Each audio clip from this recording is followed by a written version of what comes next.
Breaking అంతోంది. మాజీ DSP Praneeth రావును arrest చేశారు పంజాగుట్ట పోలీసులు. ఆయననైతే సిరిసిల్ల పట్టణంలో ఆయన నివాసంలోనే అరెస్ట్ చేసి హైదరాబాద్కి అయితే తరలించారు. సో ఈయన కోసమైతే 3 రోజులుగా ప్రణీత్ రావు ఇంటి వద్దనే రెక్కీ నిర్వహిస్తూ వస్తున్నారు పంజాగుట్ట పోలీసులు. ఆయనైతే ఈరోజు అంటే గత రాత్రి అరెస్ట్ చేసి పంజాగుట్ట పోలీసులు ఇక్కడికైతే తీసుకొచ్చారు, అంటే హైదరాబాద్కి అయితే తీసుకొచ్చారు. ప్రణీత్ రావుకి సంబంధించిన వార్త గత కొంతకాలంగా మనం వింటూనే ఉన్నాం. ఎందుకంటే పోలీసులు ఆయన కోసం వెతుకుతున్నారు, గాలిస్తున్నారు. ఎందుకు అంటే ఆయన మీద ప్రధానంగా ఆరోపణ ఏంటంటే ఫోన్ ట్యాపింగ్కి సంబంధించిన కేసులో ఆయన కొన్ని సంచలనమైన విషయాలైతే వెలుగు చూడబోతున్నాయని గత కొంతకాలంగా అయితే ప్రచారం జరుగుతోంది. ఎందుకంటే మొన్న జరిగినటువంటి అసెంబ్లీ ఎలక్షన్స్లో పెద్ద ఎత్తున అంతకంటే ముందు నుంచి కూడా ఫోన్ ట్యాపింగ్ జరుగుతోంది అన్నటువంటిది. అండ్ ఫోన్ ట్యాపింగ్ చేసింది ఎవరో కాదు, ఇప్పుడు అరెస్ట్ అయినటువంటి సస్పెండెడ్ డిఎస్పీ ప్రణీత్ రావు మీదనే ప్రధానంగా ఆరోపణలు అయితే వినిపిస్తున్నాయి. ఆయన మీద చాలా ఆరోపణలే ఉన్నాయి. ఎందుకంటే పూర్తిగా ఎప్పటికప్పుడు బీఆర్ఎస్ లీడర్స్కి సంబంధించి పూర్తిగా సమాచారం వాళ్ళకి చేరవేసేవారు. ప్రధాన ప్రతిపక్షాలు కావచ్చు ఆర్ గత ప్రభుత్వంలో ఉన్నటువంటి లీడర్స్, అధికారంలో ఉన్నటువంటి లీడర్స్ ఎవరైతే ఉన్నారో వాళ్ళ ఆదేశాలతోనే పూర్తిగా ప్రణీత్ రావు వర్క్ చేశారు. బీఆర్ఎస్ అగ్రనేతలు ఎవరైతే పోటీలో ఉంటారో వాళ్లకు సంబంధించిన పూర్తిగా డాటా ఇన్ఫర్మేషన్ అన్నీ కలెక్ట్ చేసి చేరవేసేవారు. ఒక రకంగా డిపార్ట్మెంట్ని శాసించారు అన్నటువంటిది ఆయన మీద ప్రధానంగా ఉన్నటువంటి ఆరోపణ. పెద్ద ఎత్తున ఫోన్ ట్యాపింగ్ జరిగింది. ఎందుకంటే అసెంబ్లీ ఎన్నికల టైంలో బీఆర్ఎస్ అగ్రనేతలు ఎవరైతే పోటీ చేస్తూ ఉన్నారో ఆ సెగ్మెంట్స్లో పూర్తిగా ఈ సస్పెండెడ్ డిఎస్పీ ప్రణీత్ రావు ఒక వార్ రూమ్ని ఏర్పాటు చేసుకొని పూర్తిగా ఎవరైతే అక్కడ వేరే పార్టీలకు సంబంధించిన వాళ్ళు నాయకులు, ప్రతిపక్ష నాయకులు ఎవరైతే పోటీలో ఉంటారో వాళ్ళే కావచ్చు, వారి కుటుంబ సభ్యులు కావచ్చు, అండ్ ఆయన చుట్టుపక్కల అంటే ప్రతిపక్ష నాయకుల చుట్టుపక్కల ఉన్నటువంటి అనుచరులు ఎవరైతే ఉంటారో వాళ్ళందరి ఇన్ఫర్మేషన్ కూడా బీఆర్ఎస్ నేతలకి చేరవేసేవారు. అండ్ యాజ్ వెల్ యాజ్ బీఆర్ఎస్కి సంబంధించిన వాళ్ళు ఎవరైతే నాయకుల పక్కన ఉంటారో వాళ్ళ ఫోన్లు కూడా ట్యాపింగ్ చేసి పూర్తిగా ఆ సమాచారాన్ని ఎవరైతే అగ్రనేతలు ఆదేశించినటువంటి వాళ్ళు ఎవరైతే ఆ నాయకులకి చేరవేయాలో ఆ ఇన్ఫర్మేషన్ని పూర్తిగా ఆయన చేరవేశారు అనేది కూడా ఆయన మీద ప్రధానంగా ఉన్నటువంటి ఆరోపణ. సో ఇది కంప్లీట్లీ ఎప్పుడు బయటకు వచ్చింది అని అంటే ఈ ఆరోపణలన్నీ కూడా December 4th రోజు, అంటే రిజల్ట్ వచ్చే రోజు, ఆ రోజు రిజల్ట్ రాగానే అంటే బీఆర్ఎస్కి సంబంధించిన వాళ్ళు, బీఆర్ఎస్ అధికారం కోల్పోయింది కాబట్టి అప్పటి నుంచి కూడా ఈయన పూర్తిగా కనుమరుగైపోయారు. అండ్ ఆ రోజు పూర్తిగా ఒక రకంగా పూర్తిగా ధ్వంసం చేశారు. ఏవైతే ఇన్ఫర్మేషన్ ఉండిందో బీఆర్ఎస్కి సంబంధించిన నాయకుల ఇన్ఫర్మేషన్ ఏదైతే ఉండిందో, ఫోన్ ట్యాపింగ్ కావచ్చు, ఇతర విశ్వసనీయ సమాచారం ఏదైతే ఉంటుందో పూర్తిగా ఆయన ధ్వంసం చేశారు ఆ రోజు అన్నటువంటి ఆరోపణ కూడా ఉంది. ఏవైతే హార్డ్ డిస్కులు ఉంటాయో వాటిని కూడా ధ్వంసం చేశారు. ఆ ఇన్ఫర్మేషన్ ఏదైతే ఈయన కలెక్ట్ చేశాడో ఆ ఇన్ఫర్మేషన్ పూర్తిగా ధ్వంసం చేసేశారు అనేది కూడా ఆయన మీద ప్రధానంగా ఆరోపణ. అందులో భాగంగానే ఆయన్ను ఈ రోజు అంటే నిన్న అరెస్ట్ చేసిన సిచ్యువేషన్. ఫోన్ ట్యాపింగ్ కేసులో సస్పెండెడ్ డిఎస్పీ ప్రణీత్ రావునైతే పంజాగుట్ట పోలీసులు అరెస్ట్ చేశారు. ఒక ఇన్ఫర్మేషన్ ఏంటంటే ప్రణీత్ రావును ఆయన మీద కేసులు నమోదైన రోజులు తెల్లవారుజామునే ప్రత్యేక పోలీసుల బృందం అయితే ఆయనను అదుపులోకి తీసుకున్నట్టు సమాచారం అంతోంది. అయితే విచారణ జరపాలి కాబట్టి అధికారికంగా విషయాన్ని దర్యాప్తు అధికారులు అయితే వెల్లడించలేదట. సో ఫోన్ ట్యాపింగ్ కేసు నేపథ్యంలోనే మంగళవారం రాత్రి ఆయనను అంటే ప్రణీత్ రావును అరెస్ట్ చేసినట్టుగా పంజాగుట్ట పోలీసులు రికార్డుల్లో నమోదు చేశారు. బట్ ఆయనను ముందే అరెస్ట్ చేసి ఉండొచ్చు అనేది కూడా ఒక విశ్వసనీయ సమాచారం అయితే ఒక రకంగా ప్రచారం అయితే జరుగుతోంది. సో ఎస్బీఐ ఆఫీస్లో ప్రత్యేకంగా ఒక 2 గదులను తీసుకొని 17 కంప్యూటర్స్ని ఏర్పాటు చేసుకొని ఫోన్ ట్యాపింగ్లు జరిపారు ప్రణీత్ రావు అనేది కూడా ఒక ఆరోపణ. అండ్ దానికి సంబంధించిన పూర్తి సమాచారాన్ని కూడా తన పర్సనల్ పెన్ డ్రైవ్లు కావచ్చు, డిస్కుల్లోకి కావచ్చు అప్లోడ్ చేసుకున్నట్టుగా కూడా పోలీసు వర్గాల ద్వారా మనకున్నటువంటి ఇన్ఫర్మేషన్ అంతోంది. సో ప్రస్తుతం అయితే ఆయన్ను ప్రత్యేక బృందాలుగా ఏర్పాటు చేసుకుని పూర్తిగా ప్రశ్నిస్తున్నట్టు, పూర్తి కీలక సమాచారం ఆయన నుంచి రాబడుతున్నట్టుగా ఒక ఇన్ఫర్మేషన్ అయితే అందుతోంది. అయితే ఈయన మీద ఉన్నటువంటి ఆరోపణలు ఏంటంటే కాంగ్రెస్ నేతల ఫోన్ల ట్యాపింగ్ చేశారు అనేది పూర్తిగా ఆయన మీద ఉన్నటువంటి ఆరోపణ. సో ఎప్పటికప్పుడు బీఆర్ఎస్కి సంబంధించిన లీడర్స్కి ఈ సమాచారాన్ని చేరవేసేవారు. వాళ్ళ యాక్టివిటీ కావచ్చు, వాళ్ళు ఎవరితో మాట్లాడుతున్నారు, ఇవన్నీ కూడా చేరవేసేవారు అనేటువంటిది అయితే ఆయన మీద ఆరోపణ ఉంది. సో ఫోన్ ట్యాపింగ్ వ్యవహారంలో అయితే ఆయన చాలా సంచలన విషయాలు చెప్పబోతున్నారు అనేది కూడా ప్రచారం జరుగుతోంది. ఎందుకంటే అసెంబ్లీ ఎన్నికల్లో బీఆర్ఎస్ అగ్రనేతలు పోటీ చేసిన ఏవైతే నియోజకవర్గాల్లో ఉంటాయో, అంటే ఇతనికి అప్పచెప్పిన నియోజకవర్గాలు ఏవైతే ఉంటాయో అక్కడ పూర్తిగా ఒక వార్ రూమ్ లాగా ఏర్పాటు చేసుకొని మరి ఈ సస్పెండెడ్ డిఎస్పీ ఎవరైతే ఉన్నారో ప్రణీత్ రావు కూడా ఈ ప్రతిపక్షాల నాయకులు కావచ్చు, కుటుంబ సభ్యులు, ప్రధాన అనుచరుల ట్యాపింగ్కి సంబంధించి అంటే ఫోన్ల ట్యాపింగ్ పూర్తిగా చేయించేశారు.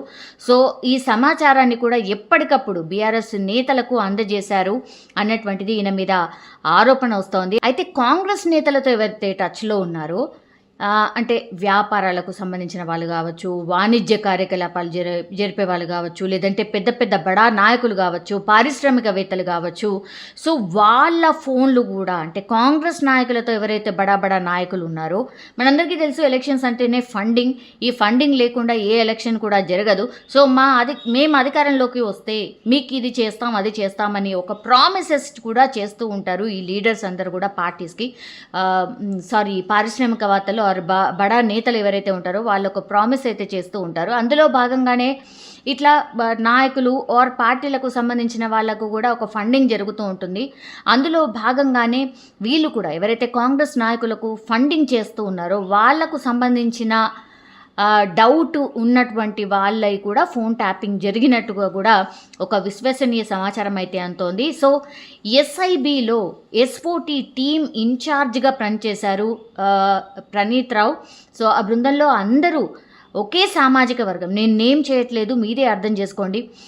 సో ఈ ఒకే సామాజిక వర్గానికి సంబంధించిన వాళ్ళు ఉన్నట్టుగా కూడా విచారణలో అయితే తేలింది. అంటే వేరే వాళ్ళని ఎవరిని కూడా పెట్టుకోలేదు. ఈ టీం మొత్తంగా ఒకే సామాజిక వర్గానికి సంబంధించిన వాళ్ళని నియమించుకొని అక్కడి నుంచే ఆపరేషన్ పూర్తిగా ఇంప్లిమెంట్ చేసినట్టుగా అయితే విశ్వసనీయ సమాచారం అయితే మనకైతే అంతోంది. సో అసెంబ్లీ ఎన్నికల్లో ఎవరైతే ఇప్పుడు సీఎం రేవంత్ రెడ్డి ఎవరైతే ఉన్నారో, సో తమతో ఎవరు మాట్లాడినా అంటే ఆయనతో ఎవరు మాట్లాడినా సరే వారికి బీఆర్ఎస్కి సంబంధించిన నేతలు బెదిరింపు ఫోన్లు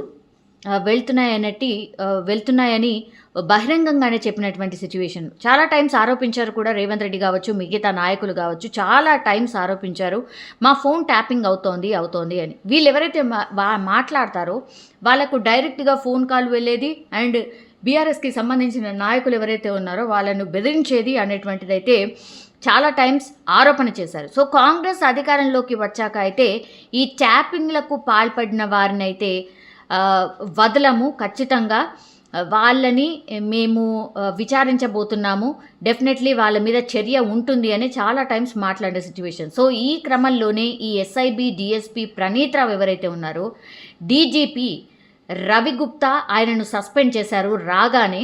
సో ఈయన మీదే ప్రధానంగా ఆరోపణ ఉంది కాబట్టి ఆయనను వెంటనే సస్పెండ్ చేశారు.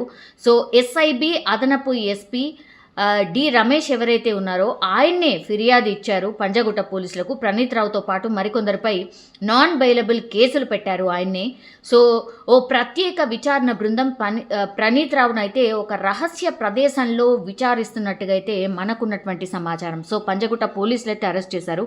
బట్ ఆయనను ఎక్కడికి తీసుకెళ్లారు ఏంటి అనేది తెలీదు.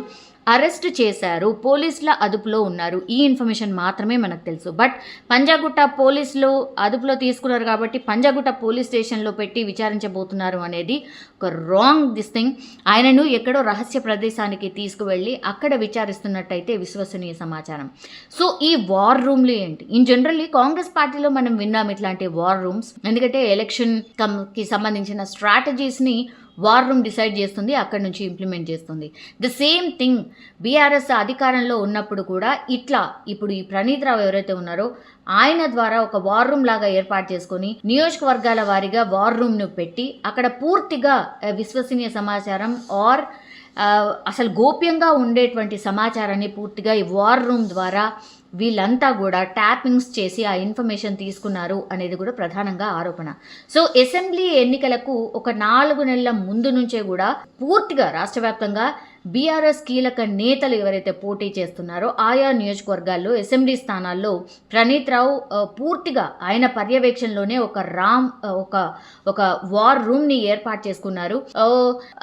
ఒక పోలీస్ అధికారి ఏం చెప్పారు అని అంటే, ఫర్ అన్ ఎగ్జాంపుల్గా ఆయన చెప్పినటువంటి విషయం ఏంటంటే, ఎర్రబెల్లి దయాకర్ రావు పోటీ చేసినటువంటి పాలకుర్తిలో ప్రణీత్ రావు ఒక వార్ రూమ్ని అక్కడే ఏర్పాటు చేశారు. అండ్ విజిలెన్స్ విభాగంలో పనిచేస్తున్నటువంటి ఓ అధికారి ఇంట్లోనే దీన్ని ఏర్పాటు చేశారు.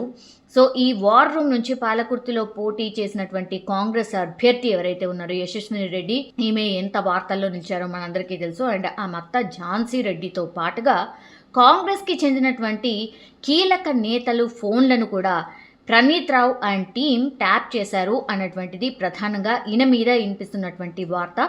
సో ఒక అభియోగం అని కూడా అనుకోవచ్చు. ఈ ఫైండ్ అవుట్స్ అన్నీ కూడా చేయబోతున్నారు. ఇది ఎక్కడో వీళ్ళకు క్లూ ఉంది కాబట్టి, ఫర్ అన్ ఎగ్జాంపుల్గా ఎర్రబెల్లి దయాకర్ రావుకి సంబంధించిన ఎగ్జాంపుల్గా ఒక పోలీస్ అధికారి చెప్పడం జరిగింది. సో పూర్తిగా అక్కడ ఆ నియోజకవర్గంలో ట్యాప్ చేశారు. పాలకుర్తిలోనే కాకుండా ఇంకా చాలా ప్రాంతాల్లో, సిరిసిల్ల కావచ్చు, సిద్దిపేట కావచ్చు, కామారెడ్డి అండ్ మహబూబ్ నగర్, కరీంనగర్లో అన్ని చోట్ల కూడా ప్రణీత్ రావు వార్ రూమ్లను ఏర్పాటు చేసి పూర్తిగా ఒక ఇన్ఫర్మేషన్ అయితే కలెక్ట్ చేశారు అనేది కూడా ఈయన మీద ప్రధానంగా ఉన్నటువంటి ఆరోపణ. సో బీఆర్ఎస్ నేతల ఫోన్లు కూడా ట్యాప్ చేశారు. ఎందుకంటే కార్ పార్టీపై కూడా కొంతమంది ఎవరైతే అసహనంతో ఉన్నారో డెఫినెట్లీ వీళ్ళు కాంగ్రెస్ పార్టీకి సహకరించే అవకాశం ఉంది, ఈ పార్టీ పట్టించుకోవట్లేదు కాబట్టి ఆ పార్టీకి సహకరిద్దాం, ఇట్లాంటివి కూడా అప్పుడు ఆ మధ్యలో టాక్ నడిచింది. సో కింద ఉన్నటువంటి నాయకులు, బీఆర్ఎస్కి సంబంధించిన నాయకులు ఎవరైతే అసంతృప్తిగా ఉన్నారో వాళ్ళు కూడా ఎవరైతే రావద్దు అనుకున్నారో వాళ్ళకు కాకుండా రావాలి అనుకున్న వాళ్ళకి సహకరించే అవకాశం ఉంటుంది అనే అనుమానాలు కూడా వ్యక్తమయ్యాయి. అందులో భాగంగానే చాలామంది ఎవరైతే వాళ్ళ పార్టీ అంటే బీఆర్ఎస్కి సంబంధించిన పార్టీల నాయకుల ఫోన్లను కూడా ట్యాప్ చేసిన సిచ్యువేషన్ కూడా ఉంది అనేటువంటిది ప్రధానంగా ఈయన మీద ఉన్నటువంటి ఆరోపణ. సో ఎన్నికల ముందు కీలక నేతలు ఎవరైతే పార్టీ మారాలనుకుంటున్నారో వాళ్ళ ఫోన్స్ని కూడా పూర్తిగా ట్యాప్ చేశారు. అండ్ సొంత పార్టీ నేతల ఫోన్లు ట్యాపింగ్ చేసి అయితే బీఆర్ఎస్ పార్టీ వాళ్ళ దారిలోకి తెచ్చుకునే ఒక ప్రయత్నం జరిగింది అనేటువంటిది కూడా ఈ ఇన్ఫర్మేషన్ వస్తోంది ఇప్పుడిప్పుడే. సో ఒకే సామాజిక వర్గానికి సంబంధించిన వాళ్ళని పెట్టుకొని జస్ట్ కాంగ్రెస్ నేతలను టార్గెట్ చేస్తూ కాంగ్రెస్ మేబీ అధికారంలోకి రావచ్చు అనేటువంటిది ఒక 4-5 నెలల నుంచే వాళ్లకు కొంత అనుమానం ఉంది కాబట్టి అందులో భాగంగానే కాంగ్రెస్ నాయకులకు సంబంధించి కాంగ్రెస్ ఏ యాక్టివిటీ చేసినా దానికి సంబంధించిన పూర్తి ఇన్ఫర్మేషన్ని ప్రణీత్ రావు బేస్డ్గానే వార్ రూమ్స్ లాగా ఏర్పడి ఫోన్ ట్యాపింగ్స్ అన్నీ చేశారు. అండ్ ఈయన మీద ఉన్నటువంటిది ఏంటి అంటే పూర్తిగా ఈ ఇన్ఫర్మేషన్ ఏదైతే ఉంటుందో పూర్తిగా ధ్వంసం చేశాడు అనేటువంటిది కూడా ఈయన మీద ఆరోపణ. అంటే డిసెంబర్ 4వ తేదీన ఎప్పుడైతే రిజల్ట్స్ వచ్చాయో ఆ రోజు ఈ ఏవైతే ఇన్ఫర్మేషన్ కలెక్ట్ చేశారో ఈ కంప్యూటర్స్ ఏవైతే ఉన్నాయో ల్యాప్టాప్స్ ఏవైతే ఉన్నాయో ఆ సమాచారాన్ని పూర్తిగా ధ్వంసం చేశారు. అక్కడ ఏమీ మిగలకుండా ఆనవాళ్ళు లేకుండా ధ్వంసం చేశారు అనేటువంటిది కూడా ఈయన మీద ఆరోపణ. సో ఇప్పుడు అరెస్ట్ చేశారు కాబట్టి మరి ఈ ఇన్ఫర్మేషన్ కొంతనైతే బయటకు వస్తోంది కాబట్టి ఈ ఇన్ఫర్మేషన్తో పాటుగా ఇంకా ప్రణీత్ రావు ఏ ఇన్ఫర్మేషన్ చెప్పబోతున్నారు, ఎవరెవరి పేర్లు బయటకు రాబోతున్నాయి, మరి ఎంత ఫోకస్డ్గా ఇప్పుడు ఉన్నటువంటి పోలీస్ ఆఫీసర్స్ మరి ఈ కేసుకి సంబంధించి ఎంత సీరియస్గా ఉండబోతోంది, ఎవరి ఇన్ఫర్మేషన్ బయటికి రాబోతోంది అనేది కూడా ఇప్పుడు ఒక చర్చనీయాంశంగా మారిపోయింది. కానీ ప్రణీత్ రావునైతే అదుపులోకి తీసుకున్నారు పోలీసులు. ఆయన మరి ఎట్లాంటి ఇన్ఫర్మేషన్ ఇవ్వబోతున్నారు, ఎలాంటి సెన్సేషన్ నేమ్స్ బయటికి రాబోతున్నాయి, మరి దీనికి సహకరించిన వాళ్ళు ఎవరు చేయించారు, ఎవరు పూర్తిగా పర్యవేక్షించారు, ఎవరు ఫాలో అప్ చేశారు, ఫస్ట్ ప్రణీత్ రావు ఎవరికి ఇన్ఫర్మేషన్ చేరవేసేవారు, ఆ తర్వాత ఎవరెవరి మీద ఏ పార్టీ యాక్షన్ తీసుకుంది, అండ్ ఈ కాంగ్రెస్ నాయకులు ప్రధానంగా ఆరోపిస్తున్నట్టుగా మా ఫోన్ ట్యాపింగ్స్ అయ్యాయి అన్నటువంటిది ప్రధానంగా ఆరోపణ. సో ఈ ఆరోపణలో భాగంగానే ఎవరెవరు ఫోన్ ట్యాపింగ్ అయ్యింది, ఈ ఇన్ఫర్మేషన్ పూర్తిగా మరి ప్రణీత్ రావు అదుపులో ఉన్నారు కాబట్టి విచారణలో ఎలాంటి విషయాలు బయటపడబోతున్నాయి అనేది వేచి చూడాల్సిందే. బట్ ఒక సెన్సేషన్ వార్తలాగా మారిపోయింది. ప్రణీత్ రావుని అరెస్ట్ చేయొచ్చు, ప్రణీత్ రావుని పూర్తిగా అబ్జర్వేషన్లో పెట్టారు, ఆర్ ప్రణీత్ రావు మీద సస్పెన్షన్ వేటు పడ్డ తర్వాత పూర్తిగా ఆయననైతే విచారించబోతున్నారు, ఆయన పూర్తిగా ఇంకా అరెస్ట్ కాబోతున్నారు అనేది అయితే చాలా రోజుల నుంచి వార్త వినిపిస్తోంది. ఇప్పుడైతే ఎట్టకేలకి ప్రణీత్ రావుని అరెస్ట్ చేశారు కాబట్టి మరి ఆ తర్వాత ఏం జరగవచ్చు అనేది వేచి చూడాల్సిందే.